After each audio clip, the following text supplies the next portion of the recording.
नमस्कार, मैं हूं अंकुर और आप देख रहे हैं सत्यहिंदी.com। सत्य हिंदी की खबरें शुरू करें उससे पहले आपको ये बता दें कि सत्य हिंदी का ऐप आ चुका है। उसको डाउनलोड करने के लिए आपको इस वीडियो के डिस्क्रिप्शन में जाना होगा, वहां से आप ऐप डाउनलोड कर सकते हैं। ऐप को आप गूगल प्ले स्टोर से भी डाउनलोड कर सकते हैं। अब एक नजर डाल लेते हैं अब तक की सुर्खियों पर। कर्नाटक के कॉलेजों में हिजाब बनाम भगवा दुपट्टा विवाद ने उस समय जबरदस्त रूप ले लिया जब हिजाब पहने अकेली छात्रा को मांड्या के कॉलेज में नारे लगाने वाले भगवा गमछा पहने लड़कों के एक बड़े समूह ने घेर लिया। वायरल वीडियो में युवती अपनी स्कूटी पार्क करती है और कॉलेज की इमारत की ओर जाती है, तभी भगवा गमछा पहने छात्र जय श्री राम चिल्लाते हैं और उसकी ओर बढ़ते हैं, उसे घेरते हैं।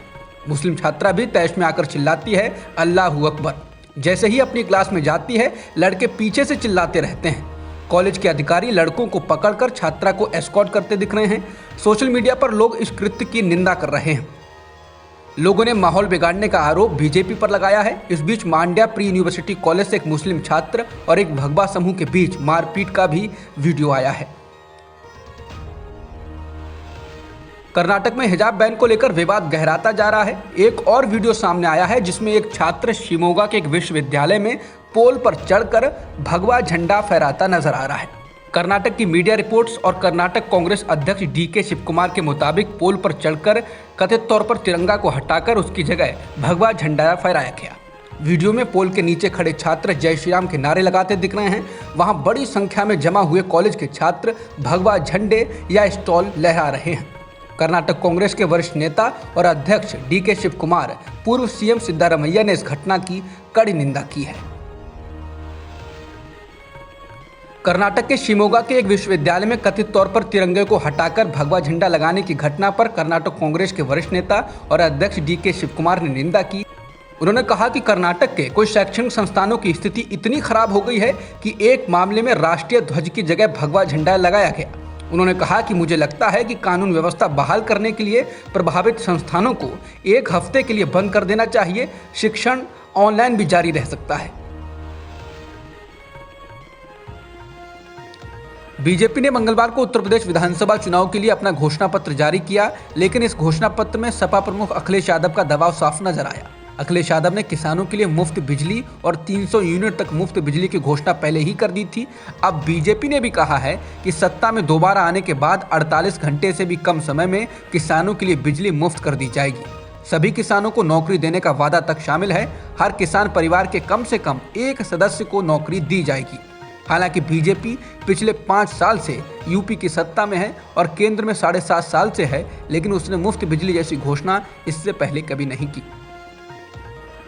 गृह मंत्री अमित शाह और मुख्यमंत्री योगी आदित्यनाथ ने बीजेपी के घोषणा पत्र को जारी किया। घोषणा पत्र में कहा गया है कि उज्ज्वला योजना के तहत 2 मुफ्त एलपीजी सिलेंडर यानी होली और दिवाली पर एक 60 से अधिक महिलाओं के लिए मुफ्त सार्वजनिक परिवहन यात्रा और महिलाओं के लिए मुफ्त 2 पहिया वाहनों का भी वादा किया गया है। इसके अलावा घोषणा पत्र में कहा गया है कि अगर बीजेपी सत्ता में आती है तो लव जिहाद के मामलों में कम से कम 10 साल की कैद होगी और 1 लाख रुपए के जुर्माने को भी सुनिश्चित किया जाएगा।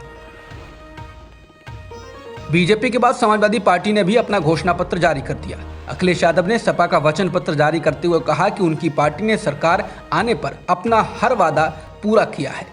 इस वचन पत्र में सपा ने अपने वादों में सभी फसलों के लिए एमएसपी, गन्ना किसानों के लिए 15 दिनों के अंदर भुगतान, सभी किसानों को 2025 तक ऋण मुक्त करना, कानून बनाकर अत्यंत गरीब किसानों को फायदा देने की बात, किसानों को सिंचाई के लिए मुफ्त बिजली, किसान आंदोलन में शहीद किसानों के परिजनों को 25 लाख की आर्थिक मदद, किसान स्मारक, बीपीएल परिवार को प्रतिवर्ष 2 सिलेंडर मुफ्त देने जैसे वादे किए गए हैं। समाजवादी पार्टी के घोषणा पत्र में सभी 2 पहिया मालिकों को हर महीने 1 लीटर तेल मुफ्त देने का भी वादा किया गया है। इसके अलावा सभी किसानों को ब्याज मुक्त लोन की व्यवस्था, महिलाओं को सरकारी नौकरियों में 33% आरक्षण, केजी से लेकर पीजी तक लड़कियों की शिक्षा मुफ्त, समाजवादी पेंशन योजना फिर से शुरू करने, 10 रुपये में समाजवादी थाली, कारीगर और श्रमिक पेंशन की व्यवस्था के अलावा एक बार फिर से 12वीं पास सभी छात्रों को लैपटॉप देने का वादा भी इस समय किया गया है। साथ ही 300 यूनिट तक बिजली भी मुफ्त देने का ऐलान अखिलेश यादव कर चुके हैं। पश्चिम बंगाल की मुख्यमंत्री ममता बनर्जी सपा प्रमुख अखिलेश यादव के लिए चुनाव प्रचार करने यूपी की राजधानी लखनऊ पहुंची। उन्होंने अखिलेश यादव के पक्ष में कहा कि अगर बंगाल कर सकता है तो उत्तर प्रदेश भी कर सकता है। ममता ने कहा कि मेरे पास व्यापक राजनीतिक और प्रशासनिक अनुभव है। मैं कह सकती हूं कि उत्तर प्रदेश में आमने सामने की लड़ाई है और अखिलेश की जीत होगी। अखिलेश के साथ संयुक्त प्रेस कॉन्फ्रेंस में ममता ने कहा कि यूपी से योगी जी को जाने दो, अगर वह आ जाएगा तो आप लोगों को पूरा खा जाएगा।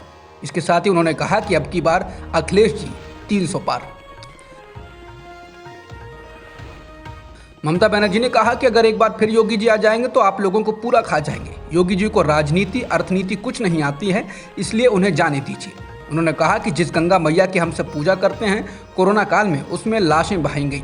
उन्होंने योगी पर हमला करते हुए कहा कि पश्चिम बंगाल में गंगा नदी में उत्तर प्रदेश के लोगों की लाशें मिली और हमने उन लाशों का उचित अंतिम संस्कार कराया। पश्चिम बंगाल की मुख्यमंत्री ममता बनर्जी ने आज उत्तर प्रदेश में अखिलेश यादव के साथ लखनऊ में प्रेस कॉन्फ्रेंस की। इस दौरान उन्होंने अखिलेश को जिताने की अपील की। उन्होंने कहा कि आप इकट्ठा होकर अखिलेश जी को जिताइए। मैं यूपी में नहीं लड़ रही हूं, आज लड़ाई बड़ी है, देश को बचाना है तो यूपी में अखिलेश यादव का समर्थन करना ही होगा।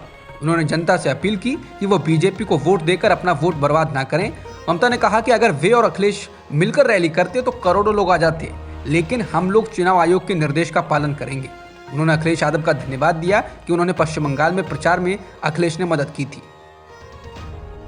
प्रधानमंत्री नरेंद्र मोदी ने आज राज्यसभा में कांग्रेस को लोकतंत्र विरोधी पार्टी करार दिया। उन्होंने कहा कि कांग्रेस की दिक्कत यह है कि उसने डायनेस्टी के आगे सोचा ही नहीं। उन्होंने कहा कि भारत के लोकतंत्र में परिवारवाद ही सबसे बड़ा खतरा है। मोदी ने आगे कहा कि जब परिवारवाद को बढ़ावा मिलता है तो सबसे ज्यादा नुकसान टैलेंट को होता है। प्रधानमंत्री ने कांग्रेस पर हमला करते हुए कहा कि हमारे लोकतंत्र के लिए सबसे बड़ा खतरा वंशवादी पार्टियां हैं। जब एक परिवार किसी राजनीतिक दल में बहुत अधिक प्रचलित हो जाता है तो राजनीतिक प्रतिभा को नुकसान होता है।